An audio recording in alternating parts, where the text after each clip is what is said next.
Welcome to the DC Child and Family Services Agency, a model leading agency with ambitious goals and innovative ideas. We are glad that you are seriously considering being a part of our team. The following stories are real, told by real members of the CFSA team, and demonstrate our commitment and service to children and families here in the district. At CFSA, we believe that child welfare serves very vulnerable people and has a moral obligation to make a difference for them. These values are our foundation, our blueprint for securing positive outcomes for the children and families we serve. At CFSA, we seek to narrow the front door, keeping more families together and removing children only when necessary for safety, to ensure foster care is temporary by starting to plan for permanence from day one, to take good care of children and youth while they're in the system, in terms of health, educational achievement, social and emotional development, and preparation for adulthood on par with what we give our birth children. And finally, to allow every child and youth to leave the system as quickly as possible for a home, family, and eventually productive adulthood. The CFSA team members featured in this video will share their personal journeys, and their stories will help paint the picture of what a day in the life of a social worker is actually like in the world of child welfare, and more specifically here at CFSA. Social workers are everywhere. We do everything. This is the one profession where you can be anywhere. It's a very stressful job. It's a very demanding career, but it's highly rewarding. Where legally and ethically and every way, the buck stops with us. We're responsible for this family and these children. We are the single reporting line of the District of Columbia. So all of child maltreatment reports come through our line. You see how families are put together and reunified. You see those things happen immediately. And so it's a form of immediate gratification. And it's a way for me to be able to give back to my community through public service. I'm Donna Jessen, and my position currently is Hotline Supervisor. All child abuse, sex abuse, and physical abuse and neglect come through the hotline. The hotline operator, or hotline workers as we call them here, have to be good at engaging the client, and you're not face-to-face, so they have to be good at keeping focus and maintaining engagement with the caller at all times, and good at soliciting information when sometimes the caller may not want to provide the information or may be hesitant about making a call. The best thing you could have done was intervene in a child's life. So basically, our most important things that we want to assess for is what is the child maltreatment, and is the maltreatment placing the child in imminent danger, or we are assessing for safety and risk to that child. And what is your concern today? Can you tell me what happened? Okay. We want to start with the demographics and getting the caller's concerns, because those are of utmost importance to us. But then we want to ask questions related to if the maltreatment is physical abuse, perhaps are there current injuries, and what do those injuries look like? Is the child in pain? Does the child need medical care? If it's more of a neglect issue, then we want to ask about that particular issue and how it's impacting the child. We're dispatching an investigator as we speak, and I'll be placing a call to MPD.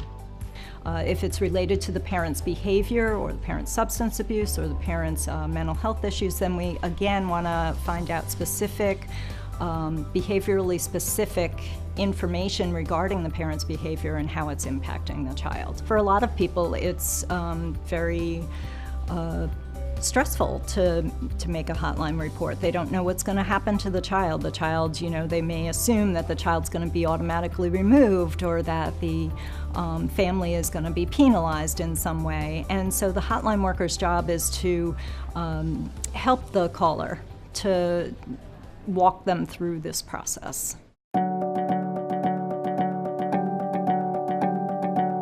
My name is Pamela Stanley, and I am a Child Protective Services investigative social worker. In the institutional abuse unit, we investigate not only abuse that takes place in foster homes, daycares, behavioral health providers. We also get referrals for sexual abuse, in addition to the traditional physical and abuse and neglect referrals. And as an investigative CPS worker, you are a first responder. You are required to go out, if it's an emergency case, which we call immediates here, then you have to respond within an hour. And if it's a traditional case, like a regular case, you have about 24 hours from the date of receipt to go out and conduct the investigation. And going out on those investigations, you need to prepare a little before going. So you have to do like a history search, check the database, see if the family has had any prior involvement with the agency. That will provide you information on the patterns of the family.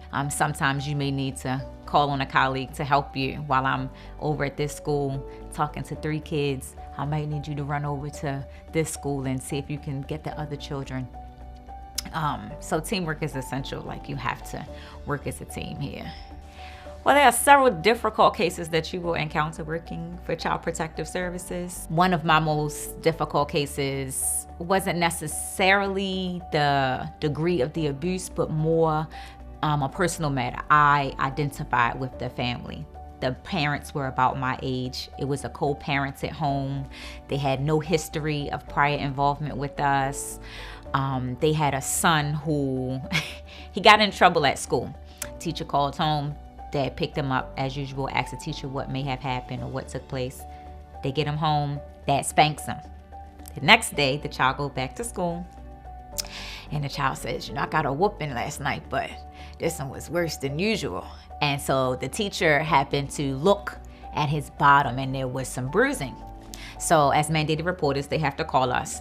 So when me and the detective arrived at the school, the little boy was nice. He was very honest about what he did and how he got into trouble. And then you have to look at him, and it was really bad. It was really bad. So we got a support worker to take him to the hospital for the medical legal while we report to the home to greet the parents. When I got to the home, it was depressing because, mom is looking behind you. She's looking for her kid, and the kid is not there. And I know that more than likely he might not be coming home because of how severe his marks and bruises were. And the dad fell apart. He didn't realize how severe the bruises were because when he spanked him, he didn't bruise right away. The bruises didn't set in until the next day. And so they were very remorseful. I don't think that it was his intent to abuse the child. Sometimes with the families we encounter, they have several prior investigations conducted on them, but these people didn't have any. So from one day to the next, you don't know what it's going to be. You will touch all arenas. And in trying to work with the families, you need to have an open mind. You need to be empathetic to the situations that you're walking into.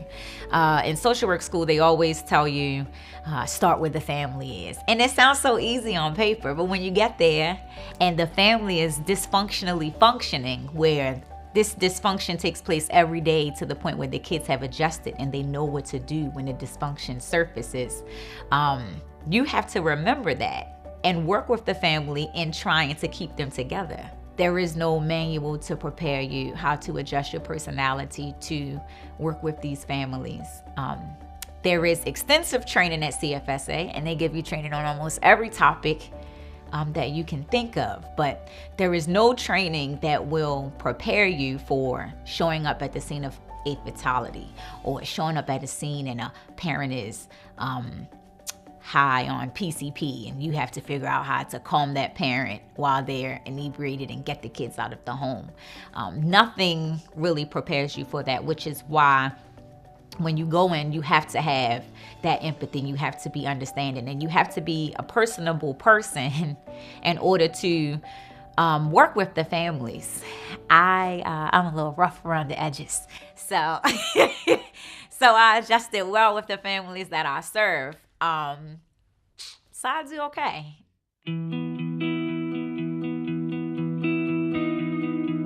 My name is Alexander Goodwill, and my position at CFSA is a social worker in the Community Partnership Administration. As an in-home social worker, we have the opportunity to partner with the family and with other collaterals to try to keep the children in the home safely. In the past, it was a lot easier to remove children. Now a lot of effort is made to keep them in the home as far as possible, as long as they are going to be safe. I think to be a successful social worker, you definitely need people skills. In the past, I think social workers, especially government social workers, were viewed as people that just came pounding on your door and told you what to do, and you're going to do it or we're going to court.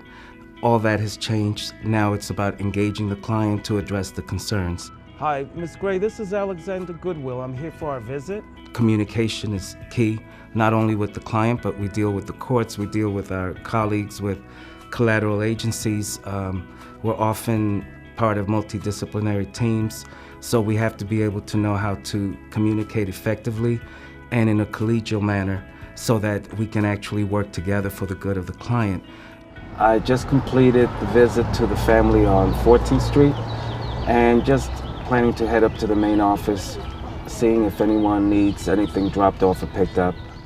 Along with that, the documentation piece that documents your hard work is definitely key, because that also contributes to the overall success of the program, the administration, and CFSA as a whole. I think a person trying to decide if social work is for them needs to ask themselves honestly why. It is very demanding. It is very gut-wrenching sometimes when you see the abuse, the neglect. It is not 9 to 5. We are the child welfare agency for the district, so when the cases come to us, we're in a unique position where legally and ethically and every way, the buck stops with us. We're responsible for this family and these children. I decided to become a social worker in the aftermath of the death of a very close relative of mine, she was a wonderful person, and unbeknownst to us, had mental illness. And she committed suicide and left her 2 children, 6 and 8, behind, and her husband. And I thought to myself, wow, none of us knew how to help her.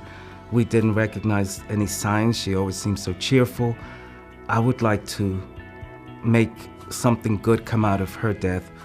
And it occurred to me, I said, let me look into social work. It's almost like, for me, an affirmation that although I was not able to help her, that I am making a positive difference in other people's lives. My name is Corey Chandler. I am the Deputy Attorney General for the Office of the Attorney General, and I work here in Child and Family Services Agency. We serve as advisors to the social workers. That's our role. We're in an attorney-client relationship, and so they're our client. This Child and Family Services Agency is our client, and the social workers thus are our clients as well. And part of our job is to represent them and basically help them to accomplish whatever their goals are and acquire whatever services are necessary in order to fulfill the services necessary for the family and meet the needs of the family. So what the social worker would like to happen is what we try to make happen in the Office of the Attorney General. We do that by making our representations in court on their behalf. There are some social workers that are very great at being a social worker, but they're not necessarily great oral advocates. But that's not necessarily their role. Their role is to just be a great social worker.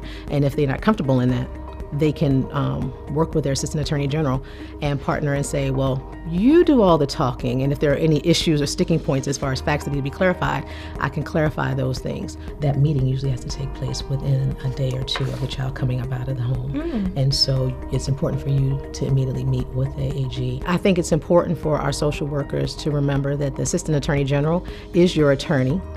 They often have to interact with a number of parties in our cases, the guardian ad litem, parents' counsel, and attorneys for the mother and the father, and they may often represent that they're somehow working in tandem with the social worker and working in the same interest, and that is not always the case. And so your Assistant Attorney General is an ally for you. That is someone who you should consult first on everything, that you should provide information to on everything, and be advised by first and foremost. And so that is your ultimate ally, your Assistant Attorney General.